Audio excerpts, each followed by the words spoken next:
What's going on, everyone? It's Mike back again, and it's your daily update, as always, coming here on the Blue Boys Network. Now, one thing, I've got to apologise for yesterday. So, yesterday was a long day for me, and I promised you, I committed that I would do 6 videos a week, at least. And I've been doing that. I've been having one day off a week from doing a video. Yesterday, I probably shouldn't have done one. It had been a long day. I've been up to my eyeballs in stuff with the wedding and a bit stressed and everything to do with the numbers, and the 24th of June being the wedding date, 21st being this freedom date, and them extending it and trusting this government and all this shit. So I was a bit stressed, so I probably shouldn't have done a video yesterday. And I said something halfway through. Well, actually, no, the first minute and 20 seconds. I say Ferguson. Now, usually I refer to Duncan as Big Dunk or Duncan Ferguson, but I said Ferguson. And when I said that word, Ferguson, next line that come out was Manchester United, which was fuck all to do with my video. Fuck all. So I apologise, I just completely lost track, a bit stressed. And what I should have done was, before I uploaded it, I should have edited that bit out and uploaded it. And I usually do, but yesterday, a bit stressed, a bit rushed, and I probably shouldn't have uploaded a video. So I apologise. Let's talk about some breaking news. Breaking news. Everton appears that their choice in the remit somewhere, Nuno Espirito Santo, is going to be going to Palace. He's going to be joining Palace on a 3-year deal. John Petchy or Pitchy or Percy or whatever his fucking name is at the Telegraph, usually really reliable, basically says that it's pretty much a done deal. He will be joining Palace, and it's probably a decent signing for Palace in terms of manager. You know, I think it's an upgrade on Roy Hodgson. No disrespect to Roy, but I think it's definitely a step in the right direction for Palace. He'll play more attacking, flowing football. Might get Wilfried Zaha to stay rather than leave. So, you know, I can see it being a good move for Palace. But what does that mean for us? Well, of course, as always, we're getting linked with other people. And today we're being linked with Graham Potter, who apparently Marcel Brands is a huge admirer of. Now, let's just talk a little bit about Brighton. Brighton play attractive football, quick, aggressive, good football. And you can tell that they need just a little bit more investment in that team to be consistently clear of, I would say, relegation battles, in my opinion, because I think they have a very good side. They've got a good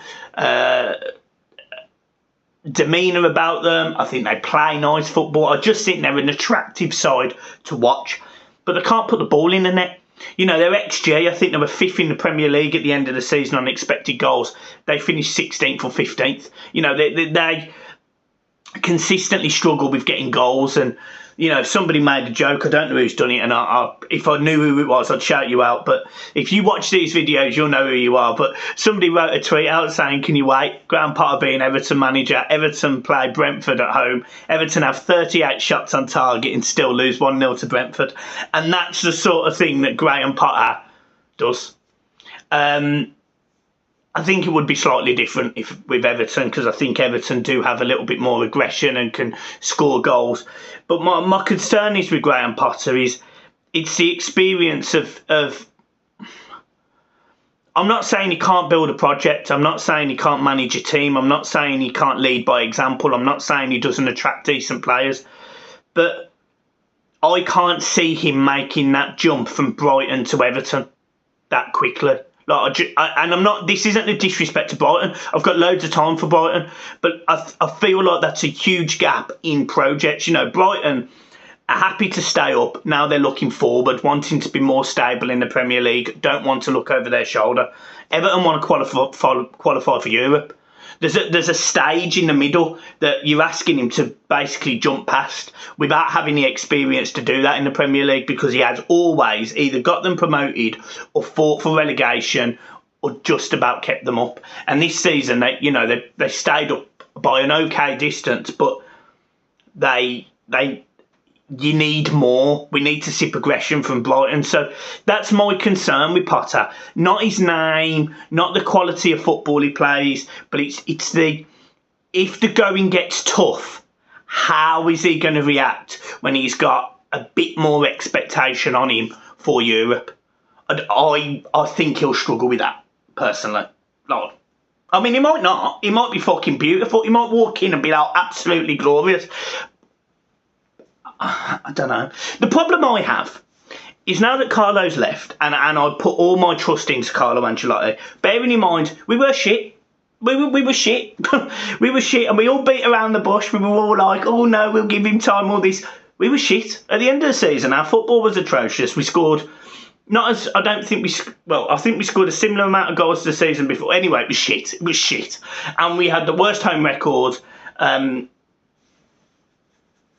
in the last 25 years, and I think it was the second worst in our history.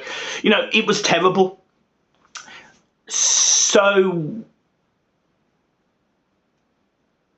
I sort of weren't ready for this, and I equally don't think Everton were. You know, we're seeing numerous reports that they still want to go in all directions, and this is the thing that I don't understand. You've got Mashiri, who appears to be the man that picks the managers. You've got Bill Kenwright, who appears to have some say in the managers, and you've got Marcel Brands, who has to go and get the managers. Now, I don't get it. It should literally just be Marcel Brands who makes that decision. Now, look, I am not 100% Marcel Brands is fantastic. I love him. I don't.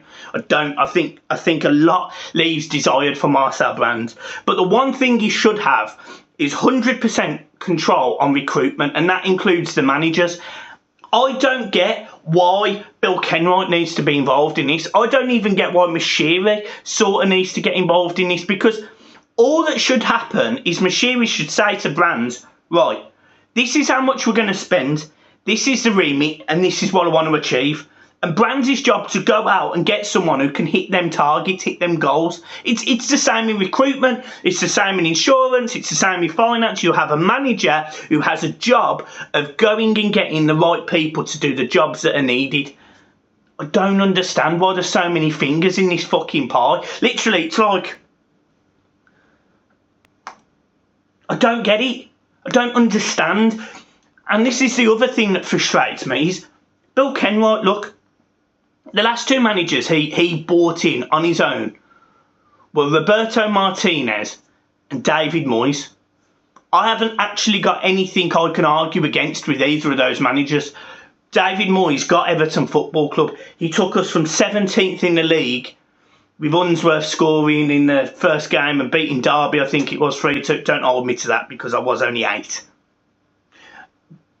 And then we sort of progressively got better. We got in the Champions League. We played in Europe a few times. We were unlucky against teams like Fiorentina in the UEFA Cup or Europa League at the time. I can't remember which one it was, but we were unlucky. I think we lost on penalties.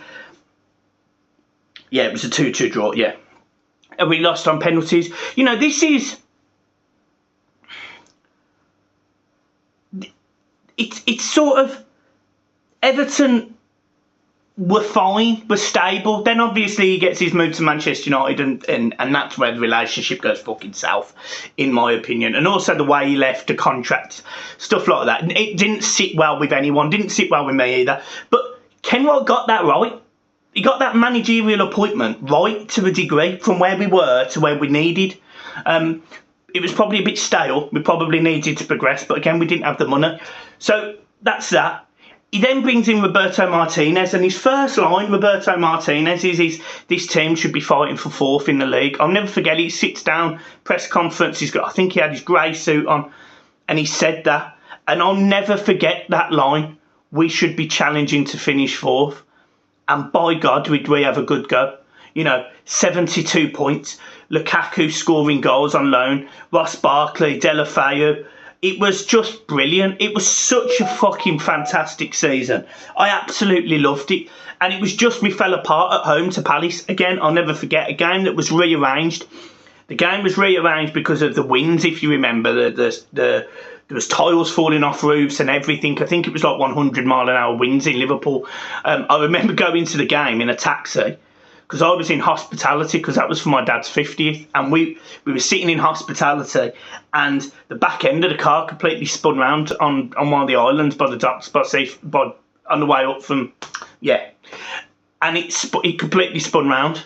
It was unbelievable, like the winds and the atmosphere. I got absolutely paralytic. I was absolutely smashed. But it was just such a game the football wasn't on. And then I think the game happened in April, towards the end of the season. There was 5 games left of the season. And I remember looking at the team and I went, fucking hell, he's gone all out attack here, Martinez. He's gone all out attack.